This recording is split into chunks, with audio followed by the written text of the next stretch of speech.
4 দিনের সফরে আগামীকাল সোমবার চীন যাচ্ছেন প্রধানমন্ত্রী শেখ হাসিনা।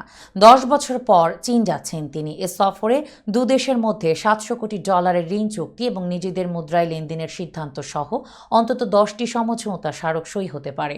কূটনীতি বিশ্লেষকদের ধারণা, চীনের প্রেসিডেন্ট শি জিনপিং ও প্রধানমন্ত্রী শেখ হাসিনার বৈঠকে আলোচনা হতে পারে এ অঞ্চলের রাজনীতি নিয়েও।